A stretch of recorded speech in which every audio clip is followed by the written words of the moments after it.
kita semua tahu adegan selanjutnya. Yang tidak kita lihat sehari-hari adalah bagaimana listrik bisa sampai ke ruangan ini.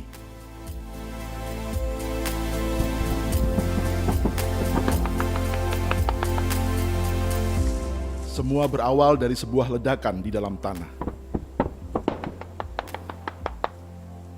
Bumi dikupas untuk diambil batu baranya. Meski disebut batu, sesungguhnya ia adalah sisa tumbuh-tumbuhan yang mengendap dan tertimbun selama 200 hingga 300 juta tahun. Dari sungai-sungai di pedalaman, tongkang-tongkang bermuatan rata-rata 8.000 ton ini dibawa melintasi sungai yang lebih besar. Di lautan, sebagian dipindahkan ke kapal vessel dengan kapasitas hingga 50.000 ton. Ada yang diekspor, ada yang langsung dikirim ke pembangkit listrik tenaga uap atau PLTU di dalam negeri. Di sini, batu bara dibakar dan uapnya digunakan untuk membangkitkan turbin yang akan menghasilkan listrik. Listrik lalu dialirkan hingga ke kamar-kamar kita.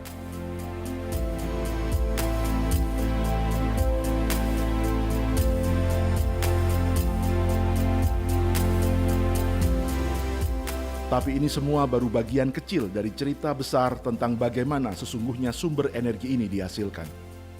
Dan jalan ceritanya jauh berbeda dengan pasangan yang sedang berbulan madu.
Setelah berjalan sejak Januari, di awal Oktober 2015, kami tiba di Kalimantan atau Borneo.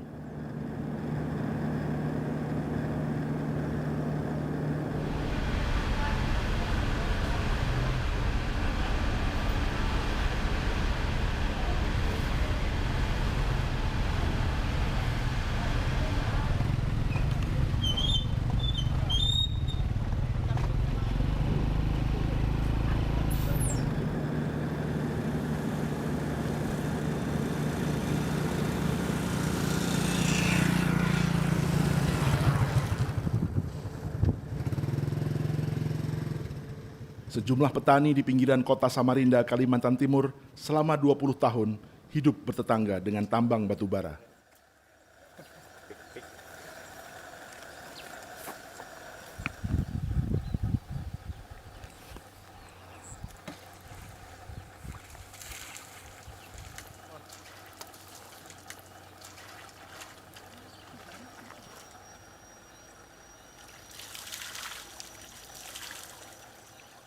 Dan di kampung ini, air bersih sudah lama jadi sejarah.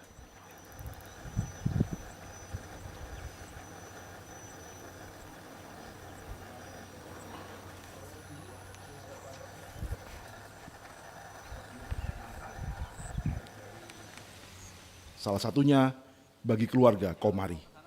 Oh ini kah? Iya. Jadi ini air untuk minumnya, Pak? Iya. Keruh gini, Pak, ya? Ya begitulah. Ini ambilnya di mana? Di sumur. Jauh dari sini? Oh, jauh. Ini kehabisan air terus. Sudah lama, berapa bulan tidak ada hujan ini. Ke jalan besar tadi? Di sana itu lah. Ada setengah kilo ya, Pur? Oh.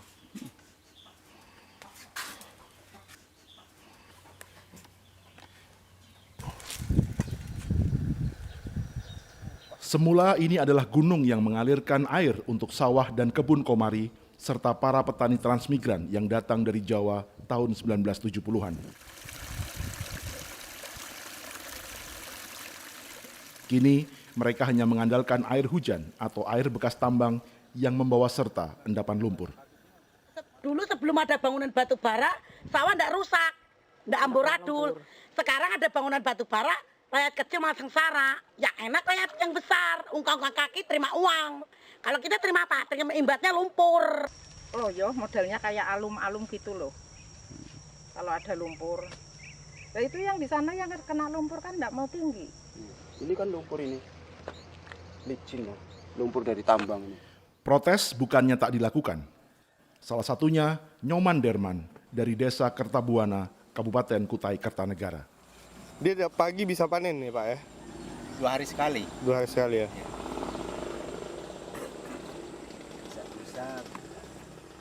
Tahun 1980 ia mengikuti program transmigrasi dan pindah dari kampung halamannya di Kabupaten Negara, Bali. Tapi 10 tahun kemudian, perusahaan tambang batubara mulai masuk dan menghancurkan jalur air untuk sawah-sawah mereka. Nyoman protes dengan menghadang alat berat. Ia ditangkap dan dipenjara selama 3 bulan dengan alasan mengganggu operasional perusahaan. Setelah Nyoman dibui, perusahaan makin leluasa beroperasi, hingga wajah Desa Kertabuana menjadi seperti hari ini.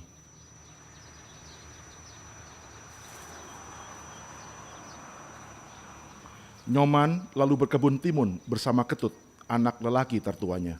Sawah semua. Ini kita lihat ini yang sudah berubah fungsi ini sawah semua. Waktu kamu kecil ini masih sawah? Ini sawah. Itu batas pohon kelapa itu sawah juga. Sampai pinggir gunung itu sawah. Ini hanya sebagian kecil aja. Sebelah mana sawahnya Ketut? Sawah saya tepatan sebelah situ ada sawah. Nah ada jalan holing. Jadi ditutupi oleh jalan holing itu yang menutupi jalur irigasi itu.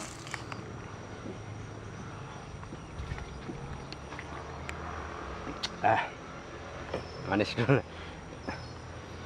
Petani yang lain itu karena takut melihat ayah saya ditangkap, jadi sampai saat ini Desa Kertabuana ibaratnya tidak berani kembali melawan perusahaan karena adanya rasa jera saat itu. Jadi sekarang warga Kertabuana sudah bukan petani lagi mayoritasnya? Ya, identik orang Bali atau warga transmigrasi adalah pertanian sebenarnya. Dari keturunan kedua itu bercocok tanam atau bertani. Ketika sudah datangnya pertambangan, tingkat kegengsian atau hilangnya minat mereka untuk bertani itu muncul. Jadi Termasuk Ketut? ya kalau saya karena pendidikan sekolah, tapi kalau saya tetap bertani dengan bapak saya kalau saya pulang. Oke. Ya, tapi tani kebun kalau saya. Tanam apa? Tanam timun. Ketut memang berkuliah di Fakultas Hukum karena mendapat beasiswa. Kasus yang menimpa ayahnya adalah alasan utama ia ingin menjadi sarjana hukum. Padahal dulu waktu transmigrasi ke sini juga didorong pemerintah Pak ya? Pemerintah yang bawa, bukannya didorong lagi, dibawa sampai ke sini. Pak Arto tuh masih ikut ke sini sampai L2. Masih Pak Arto itu tahun 80. Jadi Bapak dibawa oleh pemerintah supaya membuka sawah di sini. Iya. Setelah dibuka, pemerintah juga yang menghancurkan. Ya termasuk gitulah. Karena yang Jadi, memberikan izin kan pemerintah. Perusahaan itu kan ada izin dari pemerintah. Betul. Gitu. Jelas dia tuh ke sini tuh diantar pemerintah. Nah karena Tahun 82 Bapak kesini kan? 80. 80. Bapak masuk penjara 2005. 2005 akhir. 2005 ya. 2006 keluar. Jadi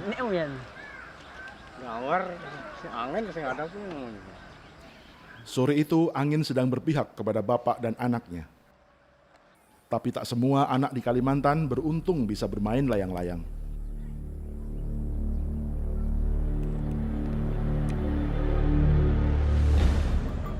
Sebagian di antaranya mati muda akibat tenggelam di bekas galian tambang batubara yang seharusnya direklamasi atau ditimbun kembali.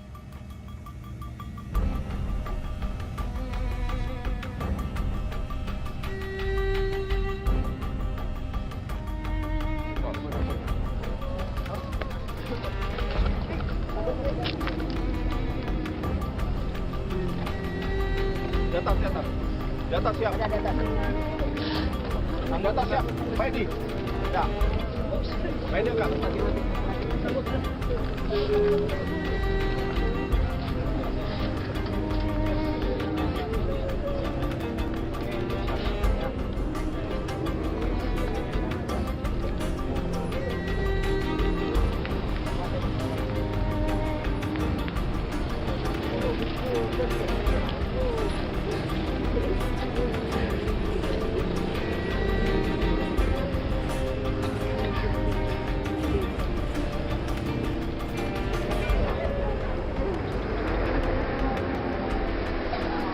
Sampai sekarang mana yang terjun? Itu masyarakat.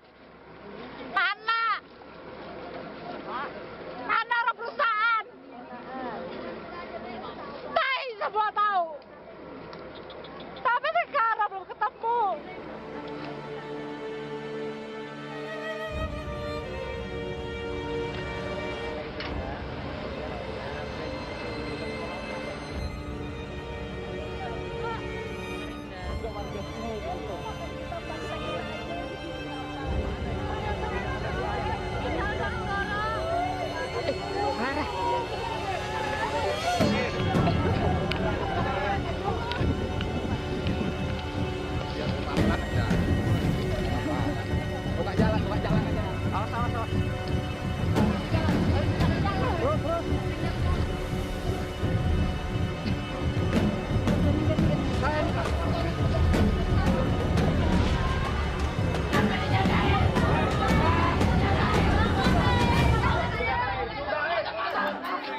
Antara tahun 2011 hingga 2018 tercatat setidaknya 32 jiwa melayang akibat tenggelam di lubang bekas tambang, hanya di Provinsi Kalimantan Timur.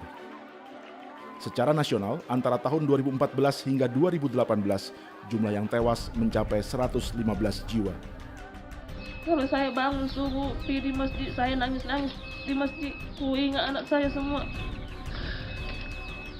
Anak saya kayak yatim piatu, tapi susah betul. Di situ saya membesarkan anakku, susah betul. Orang tua namanya ibu itu kan kalau ditinggal anak itu pasti sedih, sampai sekarang pun ya sedih, teringat terus gitu. Kalau aku ya sudah, memang anakku itu sudah aku ikhlaskan, cuma Rehan tidak ada punya cita-cita. Rehan cuma besar bilangnya pingin cari uang banyak supaya mama bisa naik haji sama bapak, bikinkan mama rumah.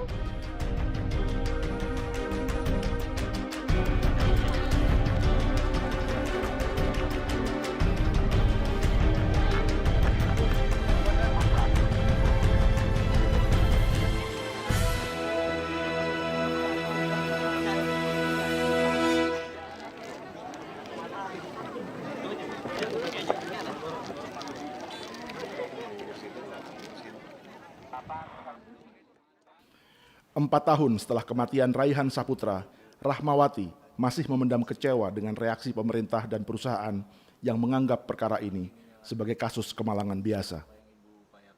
Padahal salah satu penyebabnya adalah lokasi penambangan yang berdekatan dengan permukiman warga. Bahkan persis di belakang sekolah. Terus janjinya Bapak pemerintah katanya pingin ditutup daerah lubangnya, taunya ditutup dengan seng bekas cuma berapa lembar. Ininya saya lihat tuh seng bekas baru ditulis itu dilarang apa tuh kemarin tuh, dilarang bermain ke apa, pakai deko gitu aja. Menanggapi kasus-kasus tersebut, Gubernur Kalimantan Timur membuat pernyataan seperti ini. Korban terus jatuh begini Pak, di kolam tambang. Nasibnya kesian. Ikut prihatin. Apa sih ikut prihatin? Ya. Untuk memutus ini bagaimana Pak dari Pemprov Kaltim supaya tidak ada lagi korban jiwa Pak? Kenapa? Korban jiwa itu di mana-mana terjadi. Jadi, tapi kan ini bekas kolam tambang Pak meninggal. Ya namanya nasibnya dia meninggalnya di kolam tambang kan gitu. Itu aja. Nggak ada upaya Pak prihatin supaya tidak terjadi lagi Pak? Ya. Upaya kan itu kan pertanggungjawabannya dunia akhirat. Oke Pak. Waspada, masyarakat tahu ada lubang ya, kita sudah sampaikan, sebarkan ke seluruh Sumba, Dan itu kan sudah ditandai, jangan sampai ada yang masih aja lagi. Heran juga aku. Jangan-jangan ada hantunya itu. Banyak orang korban. Ghost Town. Kalau tambang di Tangerang. Saat ini diperkirakan terdapat 3.500 lubang bekas tambang. Menurut aturan, lubang-lubang ini seharusnya diuruk kembali atau direklamasi. Perusahaan bahkan telah diminta menyetor sejumlah uang jaminan untuk biaya reklamasi. Namun, ini bukan semata tentang perusahaan yang melanggar aturan atau korupsi uang jaminan, melainkan aturan pasca penambangan sendiri yang juga bermasalah. Tidak diuruk kembali, Pak, tetapi dijadikan yang tadi seperti reservoir air. Simaklah jalannya rapat antara Komisi 7 DPR dan pejabat Kementerian Energi dan Sumber Daya Mineral, serta 290 pemilik tambang batubara ini. Bapak enggak usah cerita panjang-panjang sama saya, cukup itu aja yang saya tanya. Tanah yang dikorek untuk mendapatkan batu bara, setelah batu baranya diambil, berapa tanah dikembalikan ke tambang tersebut? Itu aja. Nah, nanti soal benar atau tidak, biarkan Kementerian Lingkungan yang mengecek. Karena pasca tambang itu, saya lihat setelah kami mengunjungin, hanya kubuangan air, hanya kesepakatan antara Pemda, yang nanti dibilang akan dibuat taman rekreasi lah, tempat mandi-mandi hantu di sana, saya nggak tahu. Nah, itu yang saya lihat, Pak. Tapi nggak ada yang memberi jaminan bahwa ini lingkungannya baik. Nah itu, jadi jelaskan aja sama saya. Memang tergantung dari... Ya Bapak cukup nilainya aja, saya perlu angkanya saja. Kalau tambang itu 60 meter ke dalam, berapa harus dikembalikan tanahnya ke sana? Kan tergantung stripping rasio, Pak. Misalnya 1:5 berarti yang diambil tanahnya 5, mengambil batu bara 1. Itu hitungannya seperti itu. Nah terus tanah yang harus kembali? Ini gimana, Pak? Tanah yang harus dikembalikan lagi? Ya sama yang seperti yang diangkat. Mungkin ada penyusutan. Mungkin penambahan penyusutan itu sesuai rumus itu 20%. Berarti kalau tanah yang dikorek 5, diambil nilainya 1, tanahnya berarti harus kembali 5 kembali? Betul. Mengembalikan nilai tambang yang diambil harus diganti dengan tanah? Iya. Jadi Pak, mohon maaf Pak ya Pak, di tambang di luar negeri pun kalau void itu tidak diuruk kembali Pak, tetapi dijadikan yang tadi seperti reservoir air. Yang kami lihat kemarin di Gunung Bayan itu hanya kubangan air di tengah hutan. Ini Pak, nanti akan kami buat pariwisata, hantu yang pariwisata di situ, dalam hutan. Ya itu yang ketemu sama saya. Dari atas heli kita lihat, terus kita tanya, untuk apa ini kubangan air sebesar ini? Jawab dong, kan Bapak yang ngasih izin. Nah, saya minta jawabannya. Nah, pertanggungjawabannya seperti ini, yang jaminan yang diberikan kepada negara setelah diambil hasilnya, terus lokasinya dirusak dan ditinggalkan seperti itu.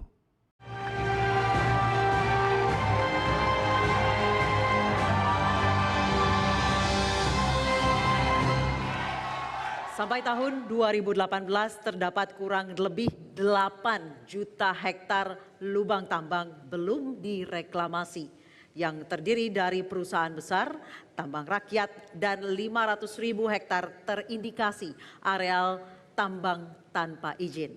Pertanyaannya, bagaimana langkah konkret Bapak-Bapak untuk mengatasi masalah lingkungan dan sosial ekonomi yang ditimbulkan oleh lubang-lubang bekas tambang tersebut? Silakan.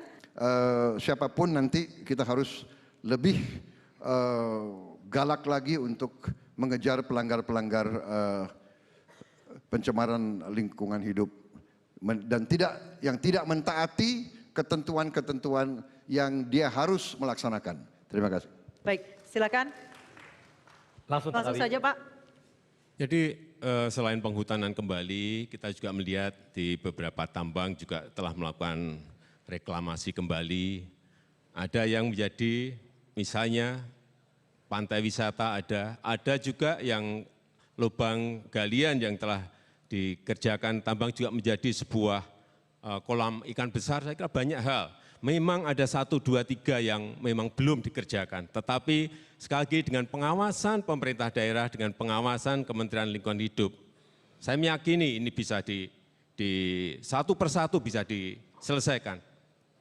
Sekali lagi, bukan pekerjaan mudah, tetapi yang saya lihat di lapangan itu bisa dikerjakan oleh kementerian, oleh provinsi maupun oleh kabupaten dan kota. Baik, silakan langsung Pak. Tenang. Jangan Pak. Langsung saja Pak. Saya kira cukup ya masalah ini. Ya, untuk apa bertele-tele lagi? Oke. Ya.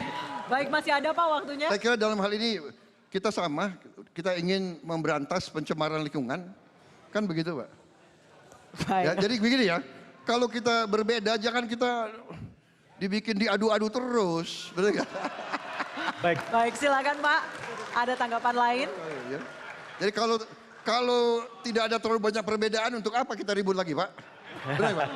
Silakan Pak, ada tanggapan lain? Ada tanggapan? Iyalah, saya setuju saja. Oke, baik. Boleh tepuk tangan dulu? Tepuk tangan dulu? Tepuk tangan dulu. Energi batubara terus menuntut pengorbanan dari warga sekitarnya.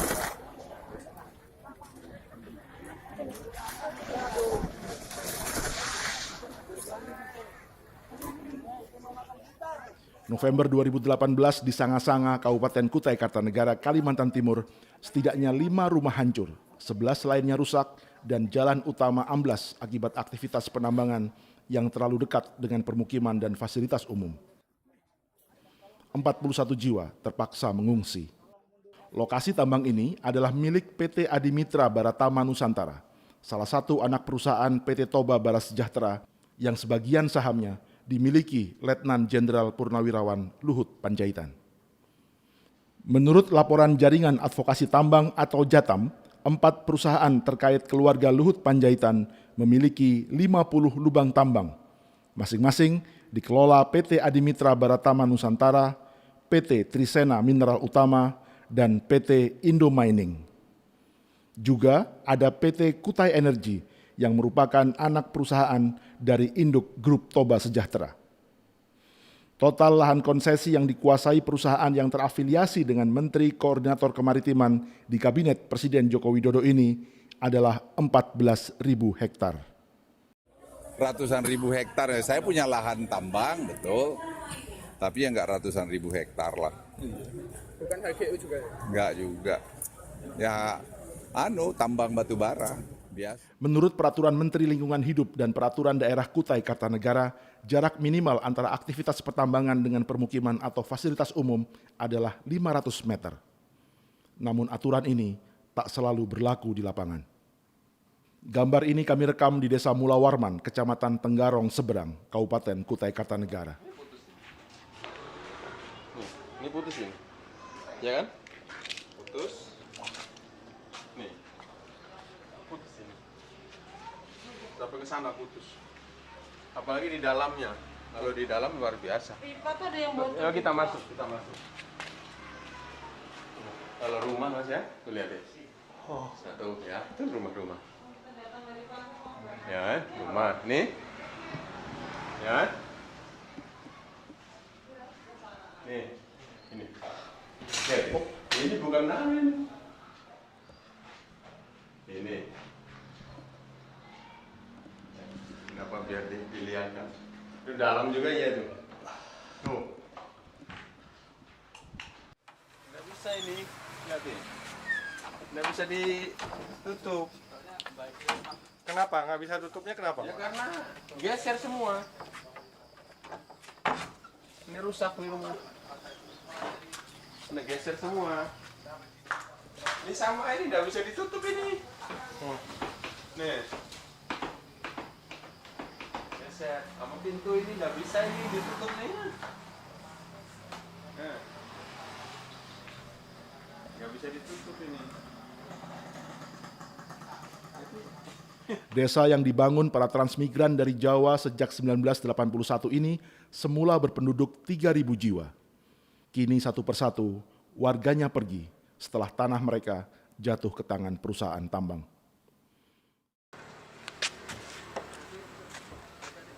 Kepala Desa Mulawarman, Mulyono, memprihatinkan kondisi warganya yang hidup dalam ancaman dan ketidakpastian. Pemerintah desa sama lembaga desa, nah kami tinggal nunggu informasi kepastian dari pihak perusahaan itu. Apakah ini mau diperbaiki, apakah mau dibebaskan, yang kami tunggu informasi dari perusahaan. Yang jelas kami sudah, pemerintah berupaya menggandeng perusahaan untuk bertanggung jawabannya, dan perusahaan sudah mengecek bersama-sama, kita tinggal hasilnya ini, hasilnya. Kalau keinginan pemiliknya sendiri kan? Mungkin bisa langsung. Gimana Pak? Kalau keinginannya gimana? Keinginan kami ya ini harus dibebaskan gitu. Dibebaskan. Ya masalahnya rumahnya sudah rusak. Loh, rumahnya rusak, pekarangannya sudah banyak retak-retak itu pekarangannya. Mau bertahan juga nggak mungkin ya? Iya, lama-lama ini rumah saya ini nanti bisa dilihat patahnya ini kemiringannya semakin hari semakin turun. Padahal tahun 1991, desa ini ditetapkan sebagai lumbung padi dengan produksi 2.600 ton gabah setiap panen. Namun, kini ia terancam punah.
Semua kisah di Borneo ini adalah harga yang harus dibayar untuk menerangi rumah-rumah dan menggerakkan industri di pulau lain, terutama Jawa. Mereka yang meninggalkan tanah leluhurnya di Jawa dan Bali untuk mengadu nasib sebagai transmigran di Kalimantan, kini justru menghadapi kehidupan yang tak pasti.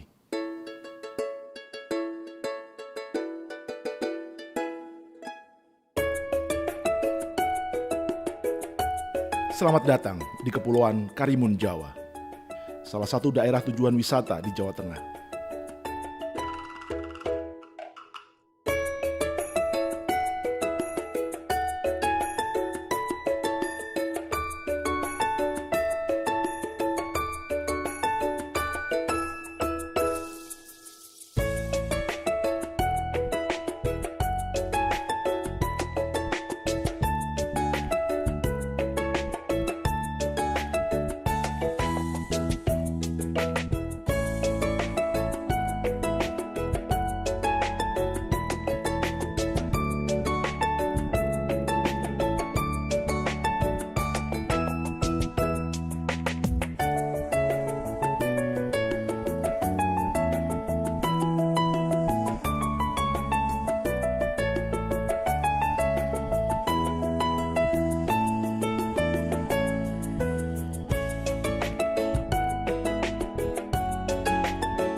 Tapi kepulauan ini tak hanya milik turis.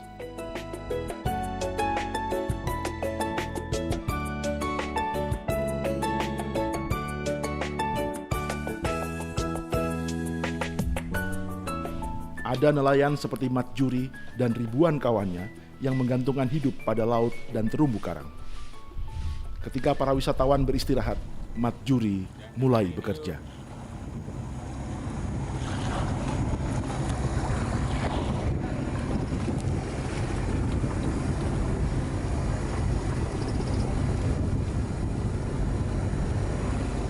Tapi tak hanya Mat Juri dan para turis yang sibuk di kepulauan ini.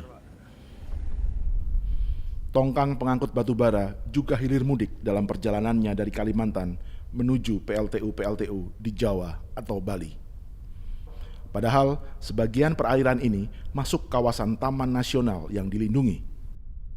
Ketika cuaca buruk atau alasan gangguan mesin, bahkan kekurangan bahan bakar, tongkang-tongkang parkir dan membuang jangkar di sini.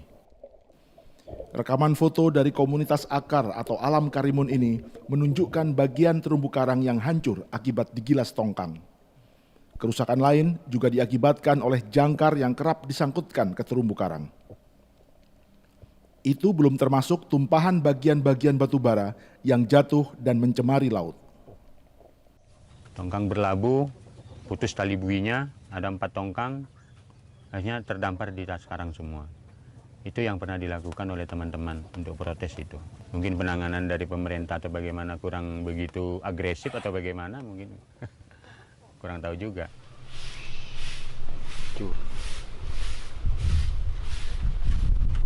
Karena kita ya namanya orang awam ya, kita mau ke protes kemana, bingung. Di sini ya adanya pemerintah begitu, di sini ada pemerintahannya ya kita protesnya ke pemerintahan di sini setempat aja. Bapak ambil motor aja dulu, Pak.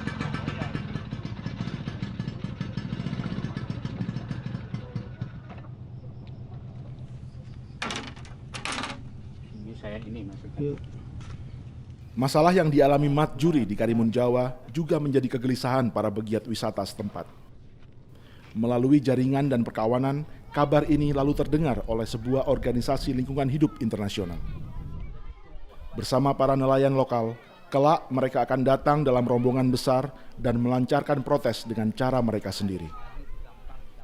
Sementara itu, Mat Juri masih harus menunggu dan bersabar sembari tetap melaut.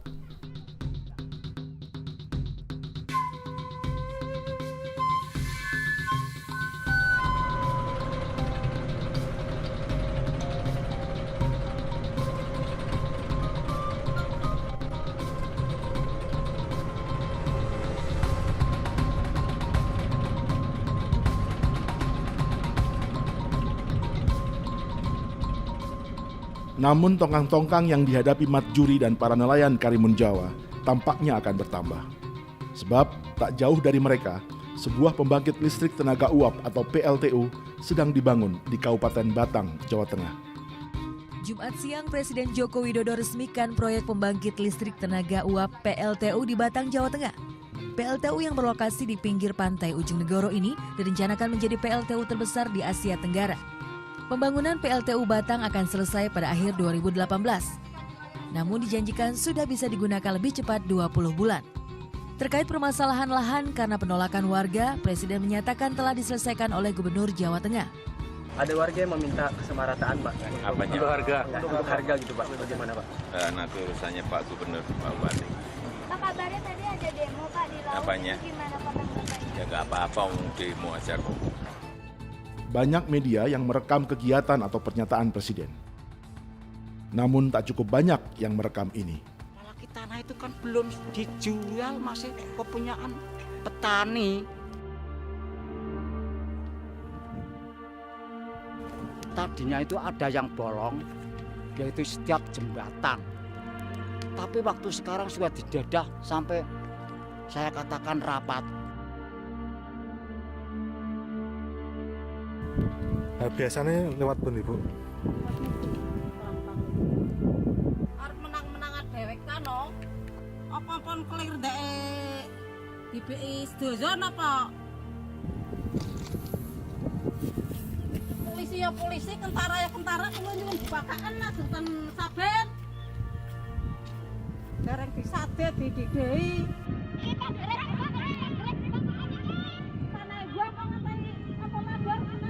Pelosok di Jawa dan di Bali, apa yang akan kita lihat sama seperti tadi yang saya sampaikan.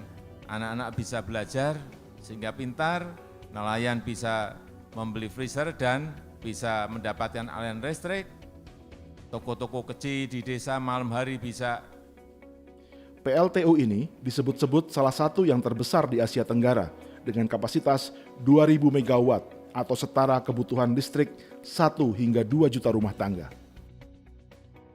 Dengan kapasitas sebesar itu, setiap bulan PLTU Batang membutuhkan 600.000 ton batu bara atau rata-rata akan ada 2 hingga 3 tongkang per hari yang hilir mudik di perairan ini.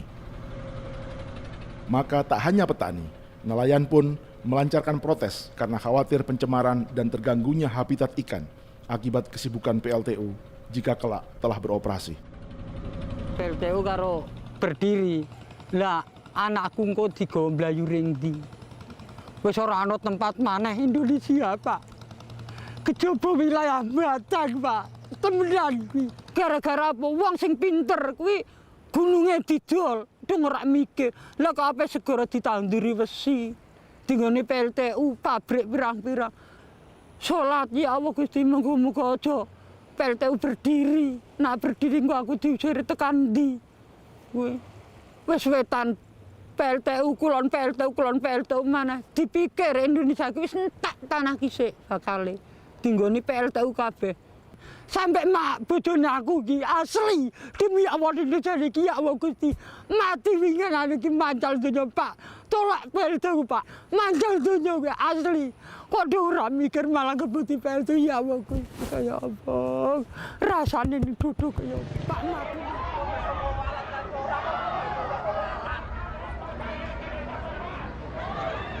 Pak Cahyadi sama Pak Carman, hari ini sesuai dengan keputusannya dari Mahkamah Agung. Mei 2014, dua warga yang menolak menjual tanahnya, Carman dan Cahyadi, dikriminalisasi dengan delik telah melakukan kekerasan.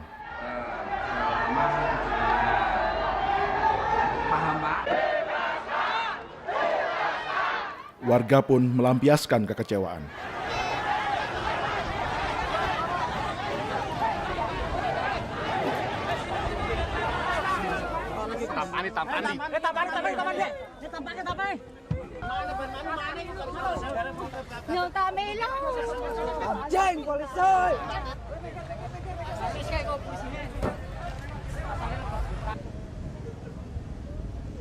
Siapakah sesungguhnya di belakang perusahaan setrum ini? PLTU Batang dimiliki oleh konsorsium perusahaan Indonesia dan Jepang. Dari Indonesia adalah PT Adaro Power, anak perusahaan Adaro Energy, yang juga menambang batu bara di Kalimantan. PT Adaro Energy mulai didirikan sejak 2004 oleh 5 pengusaha, yaitu Sandiaga Uno yang menjadi calon wakil presiden, pengusaha Edwin Suryajaya, Teddy Rahmat, Beni Subianto, dan Garibaldi atau Boy Thohir.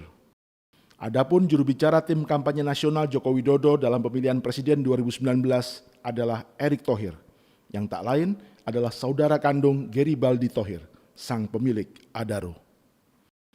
Erick Thohir juga kawan dekat Sandiaga Uno sejak sekolah dasar hingga bergabung dalam jaringan investor yang disebut Angel EQ Network.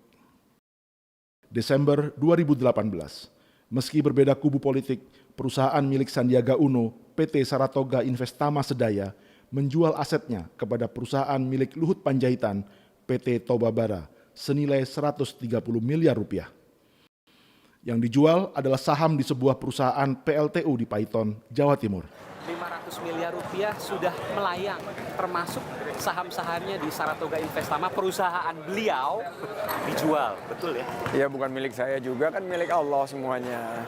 Kan ini kita semuanya niatkan. Dengan transaksi ini, seperti halnya Adaro, Tobabara kini tak hanya mengelola tambang batu bara di Kalimantan, juga menguasai pembangkit listriknya di Pulau Jawa. Konflik kepentingan Pak. Di satu sisi Bapak sebagai pemegang saham PLTU dan sebagai pemilik tambang batu bara. Apa komentar Bapak, Pak? Apa, Mbak? Bagaimana Bapak mengatur konflik kepentingan, Pak? Di Cirebon, Jawa Barat, PLTU juga bersinggungan dengan petani garam.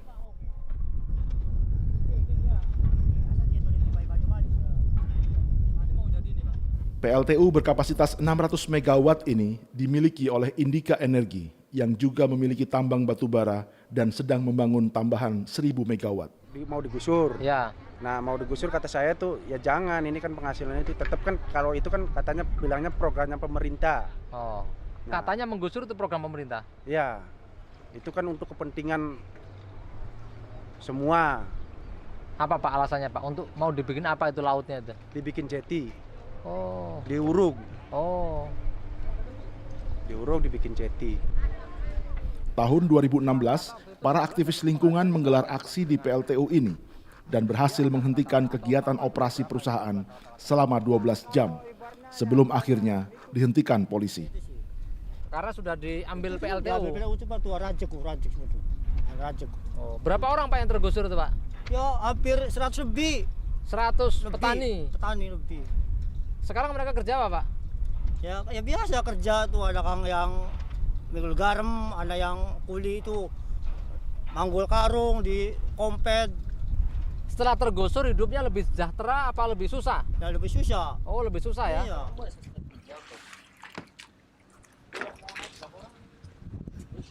Mau naik? Boleh nggak? Enggak, kita ngobrol-ngobrol aja. Jadi di belakang kami ini adalah batu bara yang dibawa dari Kalimantan. Ini dari, kalau yang tertulis ini dari Samarinda ini. Yang kita tahu juga menjadi salah satu wilayah terbesar galian tambang di Indonesia. Mereka adalah para santri yang sedang mengumpulkan fakta sosial ekonomi dan lingkungan terkait industri batubara dan PLTU di pesisir Jawa Barat, khususnya di Cirebon dan Indramayu. Pak Yudi tahu PLTU ini milik siapa? Yang nggak tahu. Milik pemerintah atau milik siapa? Padahal kan miliknya swasta. Iya, betul. Pengusaha juga. Iya. Nah, sedangkan ibaratnya kita juga memaksakan diri kan itu usaha, kita juga usaha. Iya, betul. Dia cari untung, kita cari untuk nafkah di anak istri, cari makan. Iya. Cuman karena dia kan uangnya banyak, tapi dia kan dilindungi sama instansi-instansi. Kalau masyarakat kan nggak ada uangnya. Dilindungi Allah, Pak. Iya. Selain Kabupaten Batang dan sejumlah PLTU di pesisir Jawa, salah satu tujuan akhir dari tongkang batubara ini adalah pesisir utara Bali. Batubara ini dibongkar di salah satu PLTU di Celukan Bawang, Kabupaten Buleleng. PLTU ini berkapasitas 400 MW atau membakar setidaknya 1 tongkang batubara setiap hari. PLTU yang beroperasi sejak 2015 ini akan membangun pabrik baru tahap 2 dengan kapasitas lebih besar, yakni 600 MW. Pemiliknya adalah konsorsium perusahaan Cina dan Indonesia dengan dana pinjaman 9 triliun rupiah dari Bank Pembangunan Cina. Tapi lagi-lagi energi batubara menuntut pengorbanan besar dari warga sekitar.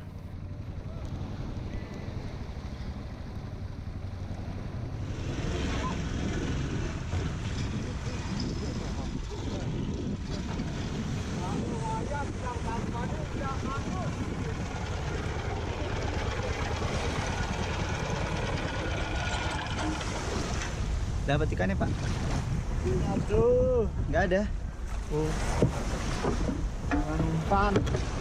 Dapat berapa? 2 aja ada dapat. Pulang dengan tangan hampa belakangan ini kerap dialami nelayan di perairan Celukan Bawang. Tapi nelayan seperti Supri tetap harus melaut.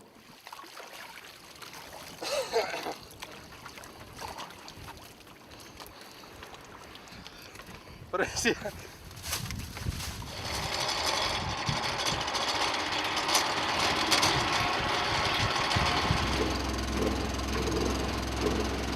kenapa saya bilang menurun, karena ya pasang rumpon kita tidak bisa maksimal. Karena banyak lalu lalang kapal, tidak bisa sampai ke barat, arah barat sana. Paling enggak ya di jalur aman lah, lepas dari PLTU ini. Kalau di sana sudah tidak aman lagi. Dengan aktivitas tongkang batubara ini susah.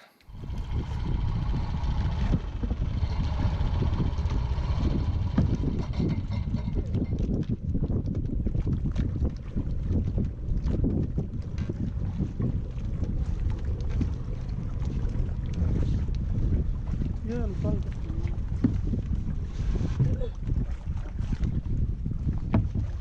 Berapa kilo ini, Pak?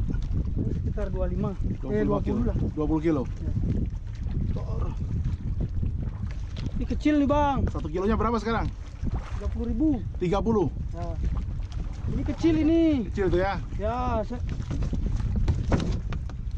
Ini jangan pernah. Saya sekintal 12 kilo pernah dapat. Sehari-hari biasanya di security PLTU juga ya katanya? Iya. Banyakan mana hasil di laut apa di security? Kebanyakan hasil di laut lah. Ayo dah ya. Mari. Kemarin 8 hari aja tuh tanya si itu. Dia yang belikan saya. 8 hari kenapa? 13 juta saya dapat. 13 juta 8 hari. Kalau di PLTU berapa gajinya? Cuma 2,5. 2,5 per bulan. Tapi kan kesejahteraannya di sana bagus, Pak. Oke. Jadi dibakar nih.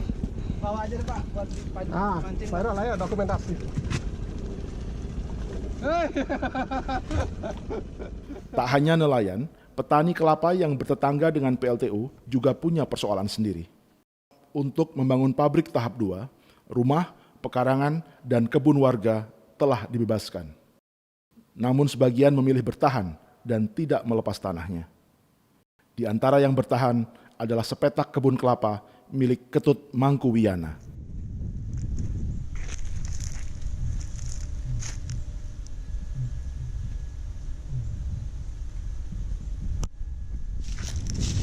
Apa hubungannya PLTU dengan kualitas kelapa Bapak sekarang?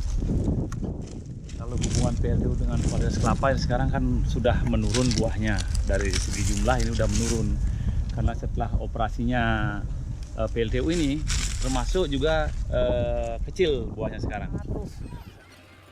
Op, nah, 3. Sebelumnya, Mangku mendapatkan 9.000 butir kelapa setiap kali panen. Itu ini udah jelas ya perbedaannya. Namun kini ia mengaku hanya dapat memanen 2.500-an butir saja. Yang jelas dengan adanya pembangunan perubahan ada, tidak mungkin ada perubahannya. Buktinya dulu nggak pernah seperti ini gitu.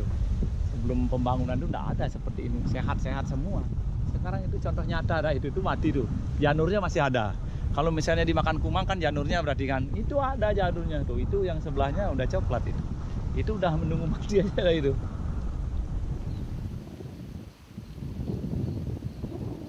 Batu bara yang dibakar untuk diambil panas dan uapnya mengeluarkan zat sisa pembakaran di udara. Sisa pembakaran ini akan menyebar ke tanaman, perairan, atau masuk ke paru-paru seseorang. Teorinya, semua ini telah disaring sehingga asap yang keluar konon tidak berbahaya. Tapi teori bisa berbeda dengan kenyataan. Polutan ini mengandung senyawa berbahaya seperti merkuri dan senyawa lain yang disebut PM2,5.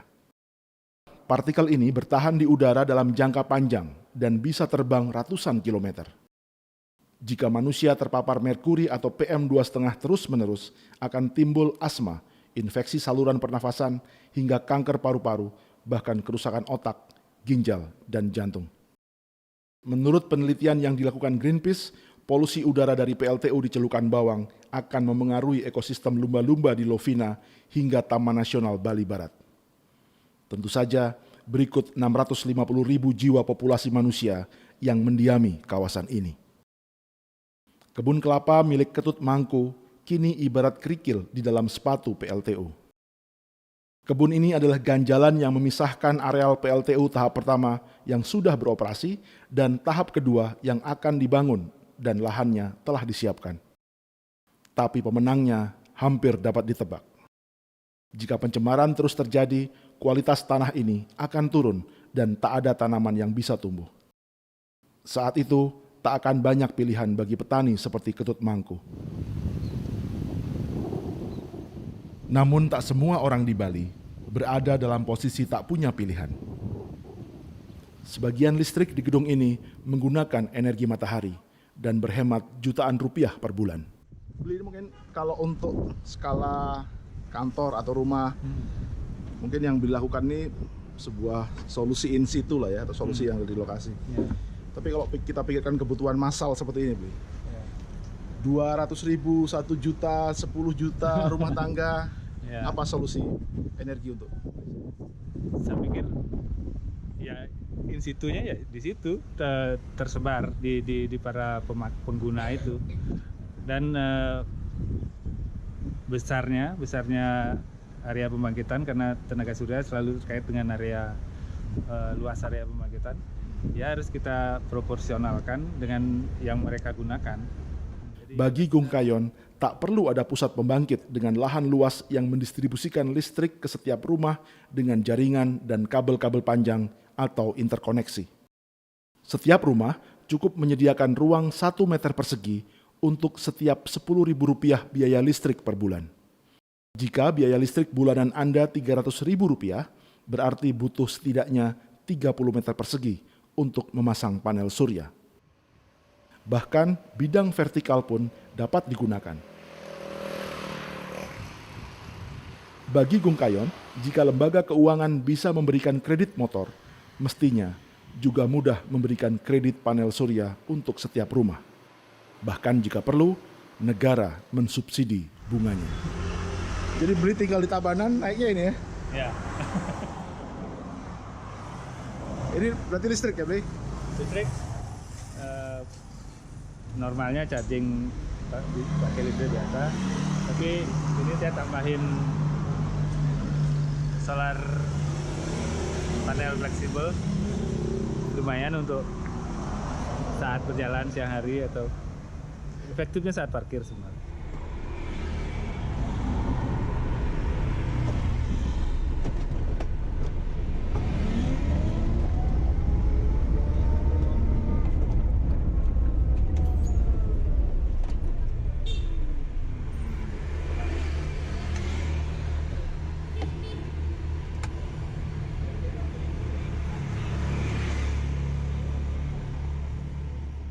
Kapal yang membawa Gungkayon ini berlayar menggunakan tenaga angin. Karena itu, kecepatan rata-ratanya hanya 7-8 knot atau setara 12 km per jam. Namun, untuk instrumen kapal, AC atau pompa air, mereka masih membakar 70 liter bahan bakar setiap jam. Meski demikian, kapal ini tetap paling hemat energi dibanding kapal manapun di dunia. Gungkayon mempelajari lebih banyak hal di kapal ini.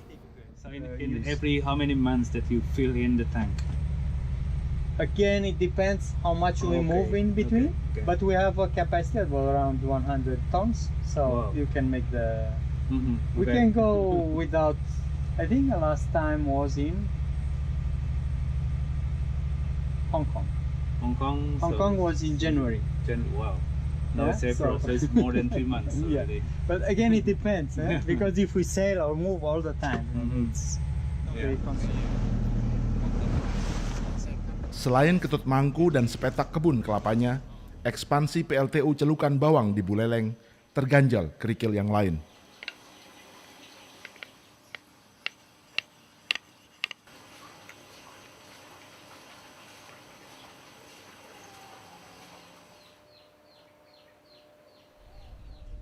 Pasangan ini memilih bertahan dan tidak melepas rumah, pekarangan, serta kebunnya. Namun pilihan ini bukannya tanpa konsekuensi. Surat keterangan dokter ini menyatakan bahwa Surayah atau yang biasa dipanggil Nenek Karimun menderita batuk menahun atau bronkitis kronis akibat alergi debu. Emang sudah lama Nek punya asma? Oh, sudah sejak ada PLTU? Iya. Sebelum ada PLTU nggak asma? Ya namanya sakit sih sakit, tapi enggak lah seperti sesudah ada PLTU. Itu cucunya nenek kan mulai PLTU itu lah, sama ke dokter itu, sampai 4 kali 1 bulan. Belum ada pembuktian medis yang mengaitkan secara langsung antara penyakit Surayah alias Nek Karimun dengan debu PLTU. Namun tetangganya telah memilih pergi. Di Jepara, Jawa Tengah, seorang bidan bernama Rina Anjarwati bertugas di Desa Tubanan yang berdekatan dengan PLTU. Menurut kesaksiannya, kasus sesak nafas atau batuk dan pilek di desa ini seperti tak kenal musim. Pasiennya datang silih berganti, terutama anak-anak. Namun ia tak berani menyimpulkan ada kaitannya dengan PLTU. Memang yang berdekatan dengan PLTU, saya pun berpikir ke arah apa karena berdekatan dengan PLTU, tapi saya tidak berani kalau harus bilang ini gara-gara PLTU, ya tidak berani karena memang belum ada bukti atau screening khusus. Membuktikan antara kasus-kasus kesehatan masyarakat dan aktivitas PLTU memang bukan tugas bidan Rina. Namun di Palu, Sulawesi Tengah, gambarannya akan jauh lebih gamblang. Anda sedang menatap PLTU Panau yang beroperasi sejak 2007 dengan kapasitas 66 megawatt atau 1/10 lebih kecil dari PLTU Celukan Bawang di Bali. PLTU ini memasok sebagian kebutuhan listrik di Kota Palu dan Donggala.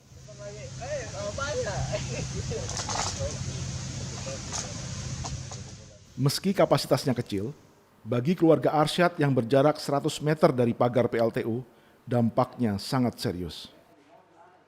Hasil ronsennya katakan bahwa saya termasuk menderita alergi debu. Kalau bicara tentang debu, Pak, tidak ada debu lain di sini, Pak, karena rumah kami jauh dari jalan raya. Jadi yang ada ini debu yang kami rasakan. Kalau kami alergi debu, ya debu PLTU saja, Pak. Di rumah tangga yang lain, Mahdaleta menunjukkan apa yang ia hirup sehari-hari. Kemarin ini masih habis saya bersihkan, hari ini sudah sehitam ini lagi.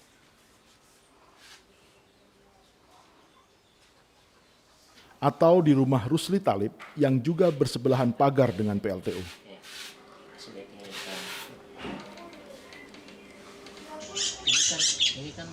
Sementara keluarga Niswanti punya cara menunjukkan jumlah rata-rata debu yang mereka kumpulkan setiap hari. Ini tentu belum semua, sebab sebagian telah masuk ke paru-parunya. Seperti ISPA, penyakit paru-paru, itu banyak sebenarnya yang mengidap. Hanya mereka tuh anggap sepele saja. Padahal itu saya kira memang itu akibat dari debu PLTU. Kemarahan Arsyad dan warga juga dipicu pembuangan abu terbang atau fly ash yang seharusnya dikapalkan dan dibuang di tempat khusus limbah B3 atau bahan berbahaya dan beracun. Dan posisi TPS ini sangat dekat sekali dengan pemukiman masyarakat. Bisa kita lihat ke sebelah timur sana.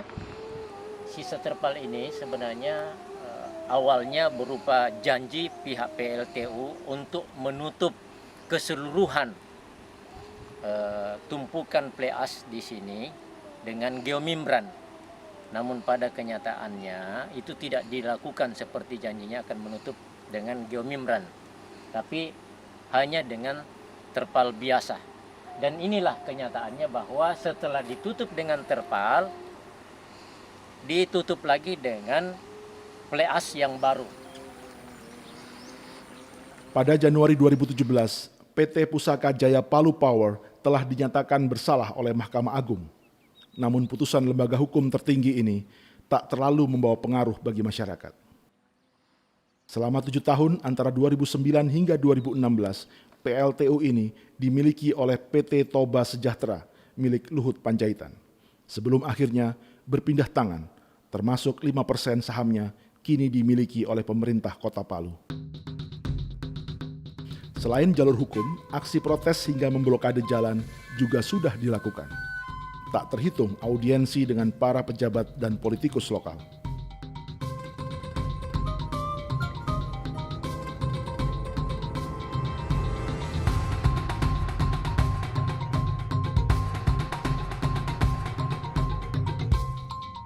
Di antara poster-poster yang digelar, yang satu ini cukup menarik perhatian. Menurut catatan kami, Pak, sudah ada sekitar 20-an Pak warga Panau, baik yang sudah sebagian besar sudah meninggal, Pak. Sebagian besar sudah meninggal, dan kemudian masih ada beberapa lagi yang kondisi sekarang ini masih berobat. Ada atas nama Ibu Nopi Yanti, warga Kelurahan Panau RT 2 RW 2, itu sementara menjalani jadwal kemoterapi yang ke-8 kalinya kalau tidak salah sekarang ini di Rumah Sakit Darmais Jakarta.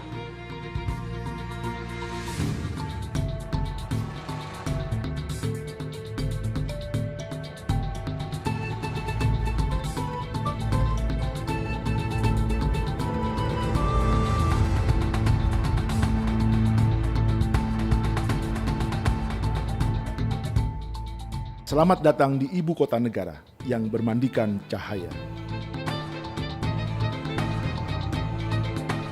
Saat beban puncak, kebutuhan dayanya mencapai 5.000 megawatt untuk 12 juta warga. Novianti yang dimaksud Arsyad kini tinggal di sebuah kos-kosan di Jakarta Barat. Kanker nasofaring atau bagian atas tenggorokan memaksanya berobat ke rumah sakit rujukan khusus kanker. Suaminya, Abdul Samad, bercerita bahwa ia sesungguhnya pernah bekerja membawa limbah batu bara. Dulu saya batu bara juga, makanya saya dulu perasaanku kalau limbah-limbah batu bara itu saya masukin ke tongkang, kami bawa ke Tuban sana. Tuban kan ada semen bersih, Polkim itu. Mereka aduk campuran bahan baku semen.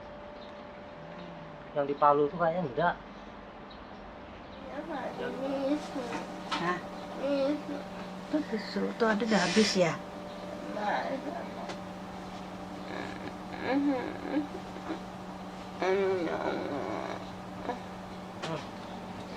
Kayak putih deh.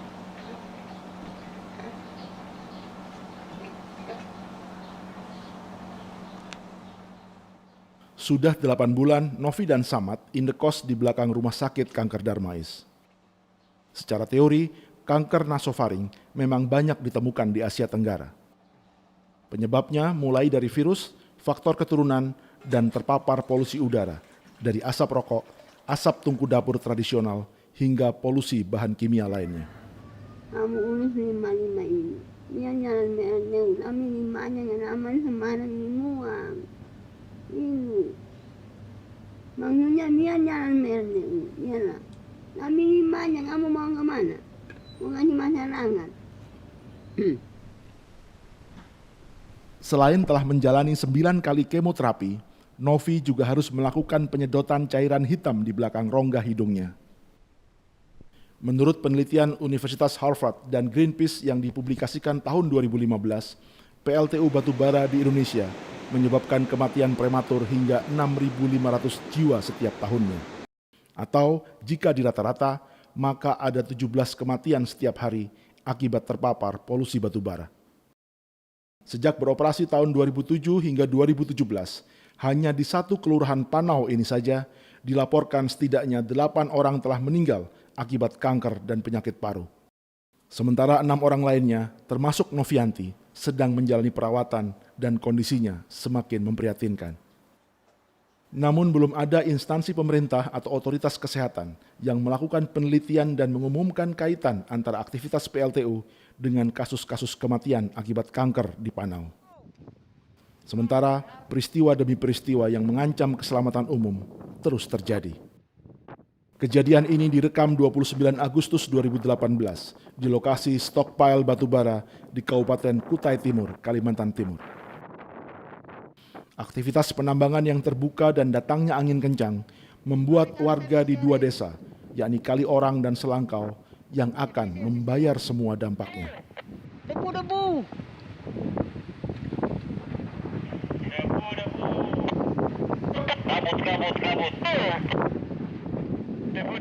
Di sisi lain, listrik telah menjadi kebutuhan pokok dan vital bagi peradaban kita hari ini.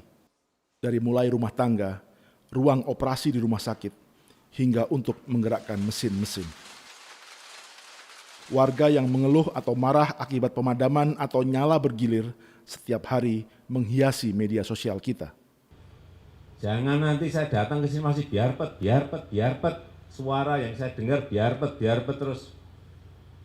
Nggak mau saya seperti itu. Semuanya harus diantisipasi. Sebelum kejadian harus sudah dihitung sekarang. Dan untuk itu, batu bara adalah energi yang paling murah dan cepat dibandingkan sumber energi lainnya. Biaya memproduksi listrik dari bahan bakar batu bara hanya Rp600 per kilowatt jam atau per 1 kWh. Sedangkan bahan bakar gas sekitar Rp1.000 dan BBM bisa Rp1.600 per kWh. Adapun energi terbarukan seperti matahari bahkan mencapai Rp2.900 setara per kWh. Lantas mengapa batu bara paling murah?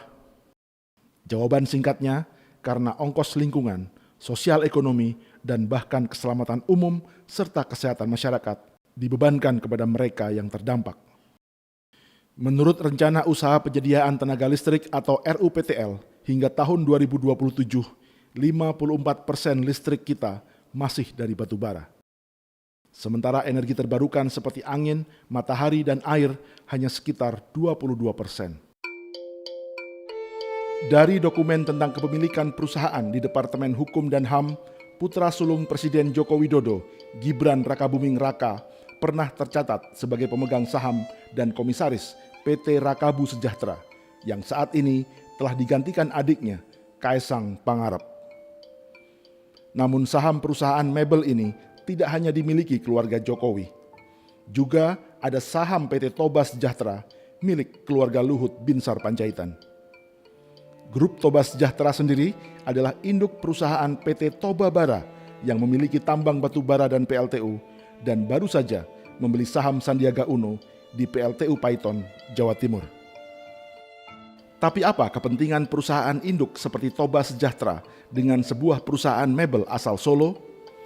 Dalam dokumen perusahaan, bidang usaha PT Rakabu Sejahtera sesungguhnya tidak hanya mebel, namun juga meliputi pembangunan atau konstruksi, pembebasan lahan, real estate, properti, pengerjaan beton, instalasi mesin, jaringan telekomunikasi, multimedia, hingga reklame dan periklanan, bahkan pengembangan wilayah transmigrasi. Mebel dan furniture hanya salah satu dari bidang usaha terkait kehutanan. PT Rakabu Sejahtera juga bergerak di bidang industri pengolahan kayu, pengangkutan, hingga industri kebutuhan rumah tangga seperti sabun, sampo, pasta gigi, atau tisu yang semua terkait dengan produk turunan kelapa sawit atau kayu. Dengan cakupan bidang usaha sebanyak itu, modal awal perusahaan yang berdiri pada 2009 ini adalah 31 miliar rupiah. Selain sebagai Menteri Koordinator Kemaritiman, Letnan Jenderal Purnawirawan Luhut Panjaitan adalah bagian dari tim sukses Jokowi yang disebut Tim Bravo 5. Tim Bravo 5 sendiri diketuai oleh Jenderal Purnawirawan Fahrul Razi, mantan Wakil Panglima TNI di masa Presiden Abdurrahman Wahid. Fahrul Razi juga menjabat komisaris di induk perusahaan PT Toba Sejahtera, selain di perusahaan tambang pemerintah PT Antam. Pensiunan jenderal yang lain di tim Bravo 5 kubu Jokowi adalah Suwaidi Marasabesi, mantan Kepala Staf Umum TNI. Ia tercatat sebagai komisaris PT Kutai Energi yang menambang batu bara di Kutai Kartanegara, Kalimantan Timur. PT Kutai Energi adalah anak perusahaan PT Toba Sejahtera yang sahamnya dimiliki keluarga Luhut Panjaitan.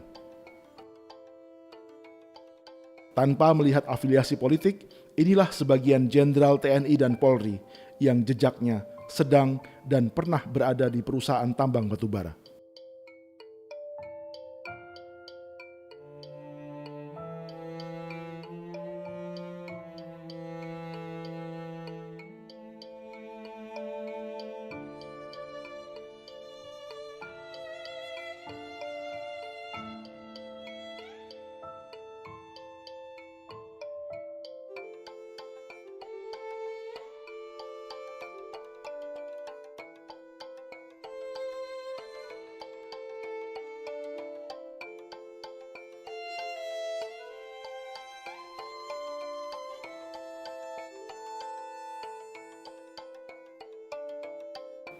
Sementara dari kalangan sipil, ada pengusaha Osman Sabtaodang yang menjadi Dewan Penasehat Tim Kampanye Nasional Joko Widodo. Ia memiliki kaitan dengan perusahaan tambang batubara di bawah bendera PT Total Orbit Prestasi di Barito Utara dan Tanah Bumbu di Kalimantan Selatan. Nama lain adalah Andi Samsudin Arsyad alias Haji Isam dari Kalimantan Selatan. Pengusaha yang namanya pernah muncul sebagai wakil bendahara di tim kampanye nasional Jokowi Ma'ruf ini adalah pemilik tambang batubara di bawah bendera grup John Lin. Perusahaan ini memiliki konsesi dan menambang di 3 kabupaten di Kalimantan Selatan. Berikutnya adalah Haritanu Sudibyo, Dewan Penasehat Tim Kampanye Nasional Jokowi dan juga Ketua Umum Partai Perindo. Selain memiliki 3 televisi nasional, Haritanu juga berbisnis batubara lewat induk perusahaan bernama MNC Energy and Natural Resources. Di bawahnya terdapat 9 perusahaan yang diantaranya menambang di Kalimantan Timur dan Sumatera Selatan. Pengusaha batubara di kubu Joko Widodo berikutnya adalah Yusuf Kalla yang juga wakil presiden dan sekaligus Dewan Pengarah Tim Kampanye Nasional. Pengusaha asal Sulawesi Selatan ini berbisnis batubara dan listrik lewat bendera Grup Kalla dengan setidaknya 2 anak usaha, yaitu Kalla Arebama dan PT Kalla Electrical System yang bekerja sama dengan PLN. Lewat perusahaan yang lain, Yusuf Kalla juga mengembangkan pembangkit listrik tenaga air di Sulawesi Tengah. Lalu bagaimana dengan kubu Prabowo dan Sandiaga Uno? Prabowo Subianto tercatat sebagai pemilik Nusantara Energy Resources yang menaungi 17 anak perusahaan. Adapun Sandiaga Uno adalah pemegang saham Grup Saratoga yang juga pernah menjadi Direktur Tambang Batubara PT Multi Harapan Utama di Kutai Kartanegara. Lubang tambang perusahaan ini ikut menelan korban jiwa. Jejak Sandiaga Uno juga muncul di PT Adaro Energy yang merupakan tambang batubara terbesar di Indonesia saat ini, yang juga memiliki saham di proyek PLTU Batang, Jawa Tengah. Kubu Prabowo Sandi memiliki tim sukses yang disebut Badan Pemenangan Nasional atau BPN, di mana Direktur Komunikasi dan Media dijabat oleh adiknya sendiri, Hasyim Joyo Hadikusumo. Hasyim adalah pemegang saham PT Batu Hitam Perkasa yang memiliki PLTU di Paiton, Jawa Timur, sebelum dijual kepada PT Saratoga Investama milik Sandiaga Uno, dan oleh Sandiaga Uno akhirnya dijual kembali kepada PT Toba Bara Energi milik Luhut Panjaitan. Nama lain di kubu Prabowo adalah Ferry Mursidan Baldan yang menjabat sebagai Direktur Relawan untuk Badan Pemenangan Nasional. Keluarga Ferry melalui istrinya memiliki 3 izin usaha penambangan batubara di Kabupaten Berau, Kalimantan Timur, yaitu PT Syahid Berau Bestari, PT Rantau Panjang Utama Bakti, dan PT Syahid Indah Utama. Bahwa yang 35.000 megawatt di seluruh Indonesia dari Sabang sampai Merauke itu harus dengan cara apapun harus dikejar. Jika sebagian besar dari 35.000 megawatt yang disebut Presiden Jokowi adalah batubara, maka ini adalah kabar baik bagi setidaknya 10 perusahaan batubara terbesar di Indonesia. Sebab 60% dari seluruh bisnis batubara dikuasai oleh 10 perusahaan ini. Selain menambang batubara di hulu, di industri hilir, mereka juga para pemilik PLTU. Jumlah PLTU dan kapasitas yang dimiliki bervariasi, dan sebagian dalam tahap perencanaan, perluasan, konstruksi, atau komitmen investasi.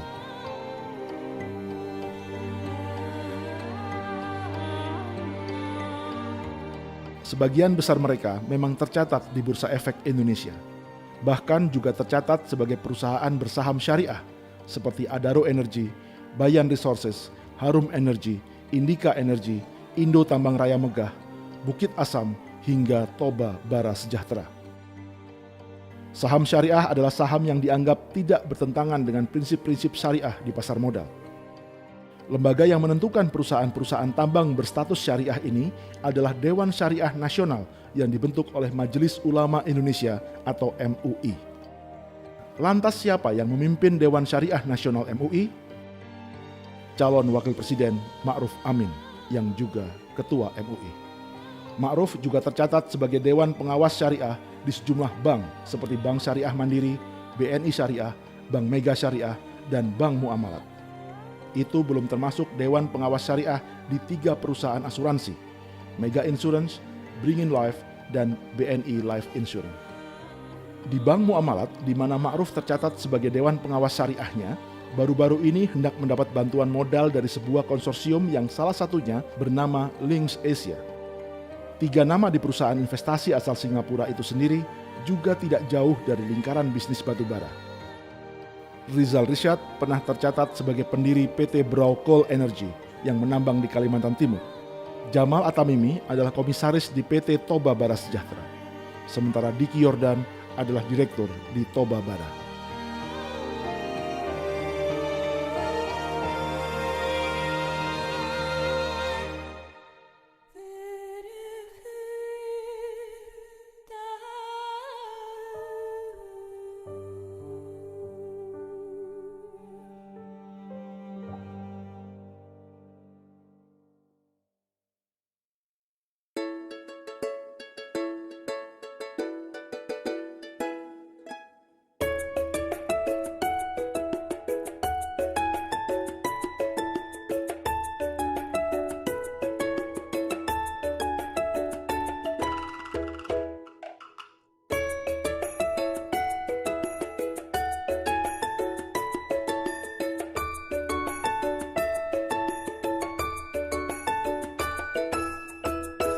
Selamat datang kembali di Bali. Dari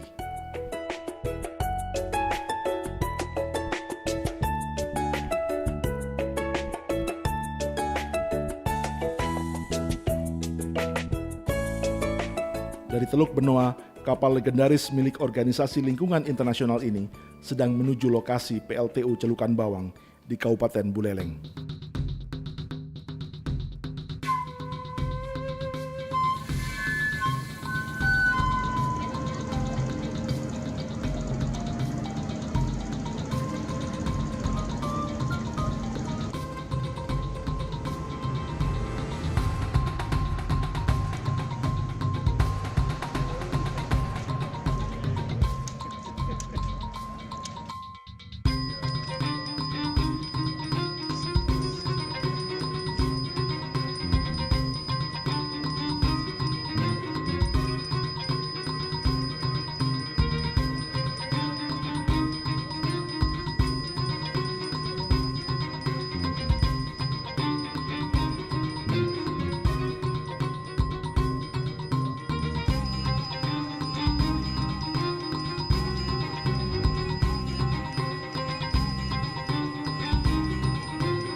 Gambaran konflik yang terjadi jika kita salah memilih energi. Iya, ya begitulah.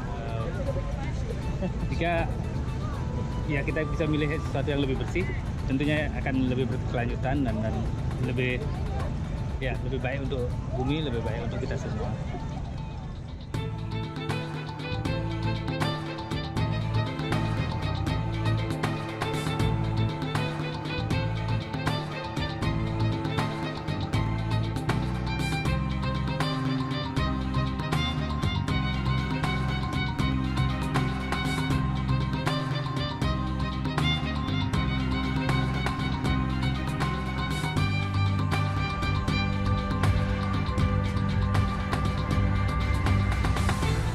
Kapal ini bersama Gung Kayon lalu bertolak ke Karimun Jawa, di mana Mat Juri dan kawan-kawan nelayannya sedang bergulat dengan tongkang-tongkang batu bara.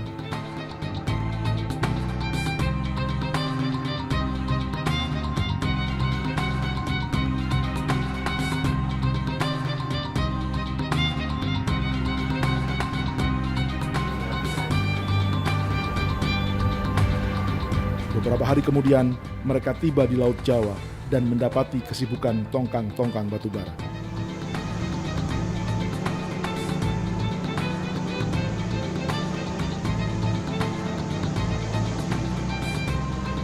Dari kejauhan, Mat Juri dan kawan-kawannya telah melihat kedatangan kapal ini.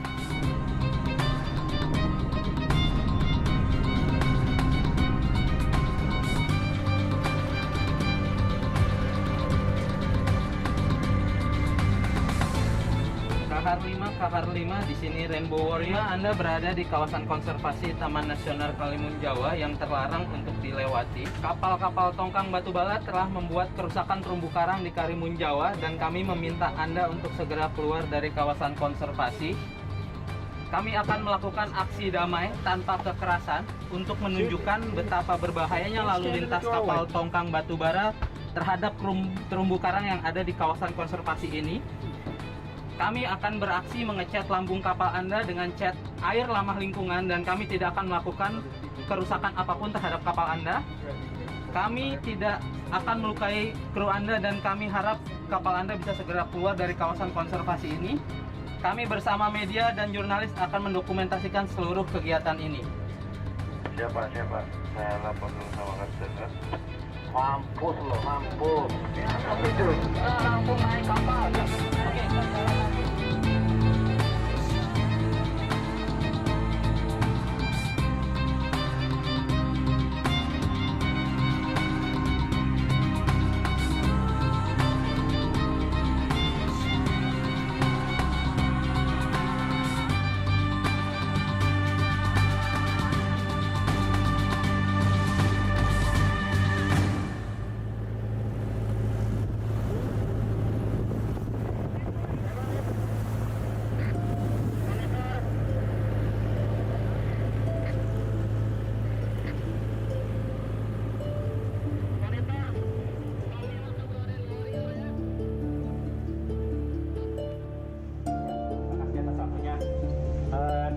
Alhamdulillah Bapak polisi semua ya sudah ikut di sini. Sudah itu warga Kipar Bawang dan mahasiswa juga ya, mahasiswi yang ikut bergabung yang dalam hal penolakan PLTU tahap kedua ini ya. Terima kasih banyak. Teman saya yang juga teman saya mau salam dulu, walaupun dia kalah tetap kami salam.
Abah bikin sendiri dan dibantu oleh Yayasan IBK juga.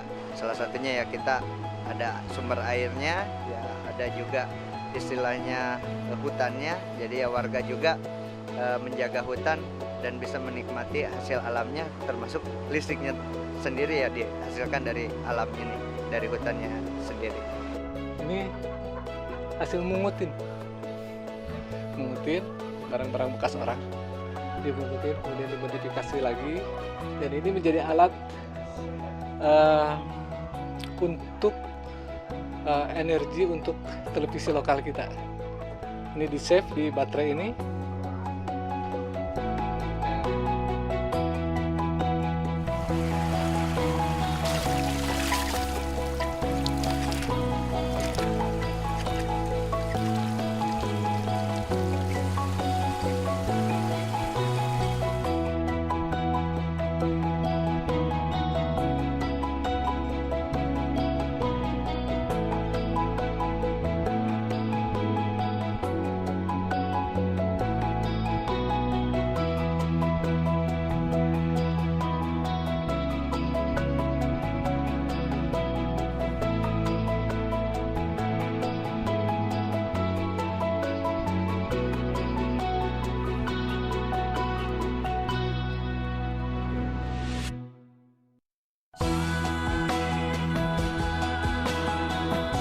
Taklanas mas nalay at napino ato ni kus kuno pala kal nef at kun pay pahko at namsat ato ni imitam imo ay mas mo pa ikan na hi kanili mo at mo